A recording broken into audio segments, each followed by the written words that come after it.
क्या इस दुनिया के सबसे बड़े सुपर पावर देश के प्रेसिडेंट को बिना रेड कारपेट के वेलकम किया जा सकता है? क्या सच में फ्रांस में चल रहे G7 समिट में डोनाल्ड ट्रंप का डिप्लोमेटिक बॉयकॉट हुआ है, उनकी बेइज्जती की गई है? दर्शकों, आज हम बात करेंगे उस वीडियो की जो सोशल मीडिया पर आग की तरह फैल रही है, जहां दुनिया के सबसे ताकतवर इंसान में से एक यूएस के प्रेसिडेंट डोनाल्ड ट्रंप का वेलकम बहुत फीका दिखा।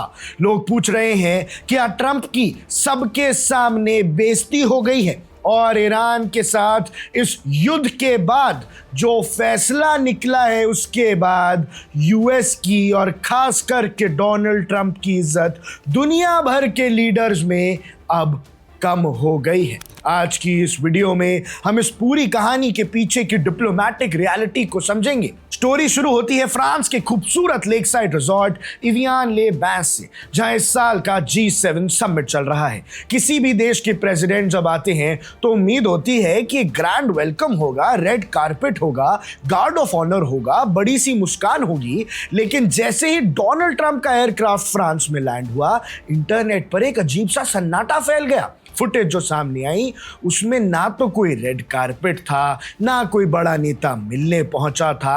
आप देखिए, इतना फीका वेलकम तो यहां आम नेताओं का नहीं होता।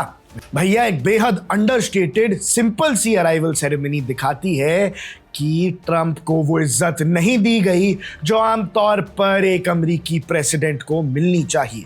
वायरल वीडियो को देखकर नेटिजन्स ने तुरंत दावा कर दिया कि फ्रांस और बाकी G7 कंट्रीज ने मिलकर ट्रंप का डिप्लोमैटिक बॉयकॉट करने की सोच ली है। लोग लिखने लगे कि एक बड़ी जंग या डिप्लोमैटिक वॉर हारने के बाद क्या ट्रंप का मजाक बनाया जा रहा है। अब एक जर्नलिस्ट के तौर पर अगर हम शिफ्ट्स और प्रोटोकॉल्स को देखें तो डिप्लोमेसी में कुछ भी एक्सीडेंटल नहीं होता। हर एक हैंडशेक, हर एक स्माइल और हर एक कारपेट का इंच पहले से तय होता है। क्या फ्रांस को नहीं पता था कि डोनाल्ड ट्रंप आ रहे हैं, अमेरिकी राष्ट्रपति आ रहा है, उनका स्वागत तो सही ढंग से करेंगे? हम नहीं कह रहे कि बहुत ग्रैंड होना चाहिए था, पर एटलीस्ट एक रेड कारपेट तो कर सकते थे।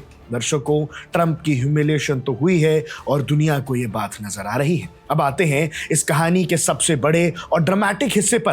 भैया, हैंडशेक वाला किस्सा। डोनाल्ड ट्रंप और फ्रेंच प्रेसिडेंट इमैनुअल मैक्रोन का हैंडशेक हमेशा से एक जियोपॉलिटिक रेसलिंग मैच की तरह रहा है। अगर आपको याद हो तो 2017 में भी उनकी पहली मुलाकात में एक ऐसा हैंडशेक हुआ था जहां दोनों के नकल सफेद पड़ गए थे, पर किसी ने हाथ नहीं छोड़ा था। और इस बार एवियान में भी वही तनाव साफ दिखा है। ऑफिशियल फोटो सेशन के दौरान ट्रंप का इमैनुअल मैक्रोन और उनकी वाइफ ब्रिजेट मैक्रोन के साथ एक अजीब टक ऑफ वॉर स्टाइल हैंडशेक देखने को मिल रहा था। अब देखिए कितनी अजीबो गरीब तरीके से हाथ मिलाया गया है। ट्रंप के चेहरे पर साफ गुस्सा देखा जा सकता है। किस हिसाब से डोनाल्ड ट्रंप बिल्कुल खुश नहीं है। भैया, कोई दूसरे देश के इतने बड़े नेता से हाथ मिलाते हुए ऐसी शक्ल थोड़ी बनाता है। और इसी वजह से सोशल मीडिया पे सब दूध का दूध और पानी का पानी करने के लिए लोग आ गए हैं सामने, क्योंकि ये जो फोटोज हैं, ये जो विजुअल्स हैं, ये साफ दिखाते हैं कि ट्रंप को बेइज्जती महसूस भी हो गई है। ऐसा लग रहा है जैसे दोनों लीडर्स बिना कुछ बोले बस एक दूसरे पर अपनी डोमिनेंस प्रूव करने की कोशिश करने में लगे हैं।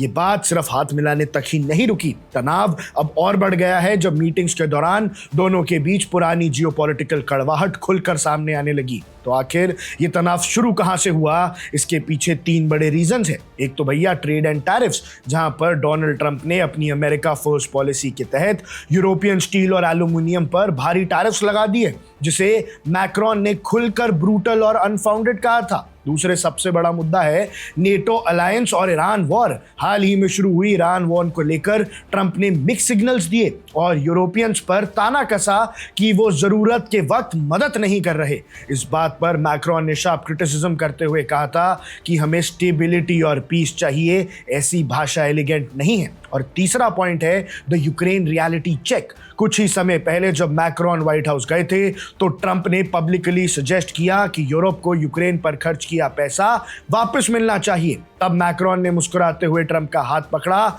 और पब्लिकली करेक्ट किया। वी प्रोवाइडेड रियल मनी, यानी मैक्रोन और ट्रंप के बीच के तनाव कोई नई बात नहीं है, पर इस G7 समिट में ये बिल्कुल पीक पर पहुंच गई है। अब आते हैं उस असली सवाल पर जिसे लेकर सोशल मीडिया पर हल्ला मचा है। क्या फ्रांस में ट्रंप की बेइज्जती हुई है? क्या उन्हें सच में ह्यूमिलिएट करना एक साजिश थी? भैया, जर्नलिज्म का रूल है फैक्ट चेक करना, सिर्फ हाइप पर नहीं जाना। सच ये है कि G7 समिट के फॉर्मल प्रोटोकॉल्स बाकी स्टेट विजिट से थोड़े अलग होते हैं। कई बार होस्ट सभी लीडर्स के लिए एक स्टैंडर्ड मिनिमल प्रोटोकॉल रखते हैं ताकि किसी एक को ज्यादा प्रेफरेंस ना मिले, और मैक्रोन ने खुद ट्रंप के स्केड्यूल के हिसाब से समिट की डेट्स को थोड़ा एडजस्ट भी किया था ताकि ट्रंप इसमें शामिल हो सके। लेकिन जब बात इंटरनेट की आती है तो वहां कुछ भी सामने आ सकता है। लेकिन एक बात आप भी समझ लीजिए कि मैक्रोन और ट्रंप के बीच में सब ठीक नहीं है, और जो सब विजुअल्स दिखा रहे हैं एक और मायने निकाले जा सकते हैं कि शायद अब दुनिया के बड़े बड़े ग्लोबल लीडर्स भी डोनाल्ड ट्रंप से खुश नहीं हैं। Subscribe to One India and never miss an update. Download the One India app now.